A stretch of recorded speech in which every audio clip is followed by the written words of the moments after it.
Hey guys, welcome back to our channel. In a step-by-step tutorial, we're going to break down for you how you can connect your Amazon Music account with your Discord account really quickly. For instance, if you'd like to listen to your favorite musics and songs while playing or while having conversations with your buddies on Discord using your account on Amazon Music, it is actually super simple, so make sure you follow along. And now let us get started. So launch Discord, log into your account, and basically all you need to do, guys, is click on that gear icon in the bottom left corner to access your user settings.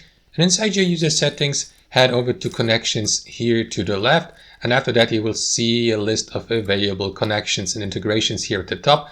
Now, if you don't see Amazon Music here, simply use that arrow to the right button here to view more of them and select Amazon Music from that list below. After that, you will be redirected to the home page or sign-in page of Amazon so that you may log into your customer account on Amazon, because logging into your account on Amazon Music will be necessary for that for obvious reasons. So make sure that you know your email address or phone number and your password so that you may log in. Also, guys, remember that your buddies and community members will need a separate account on Amazon Music too to join you and to listen with you to Amazon Music on your Discord server. After that, the Amazon Music connection will be added to your Discord server so that you and your community members may listen to your music, provided of course you have an account on Amazon Music. So that's basically it, guys. That's how it works. Thanks for watching. Hope you enjoyed the video, and we'll see you next time on our channel.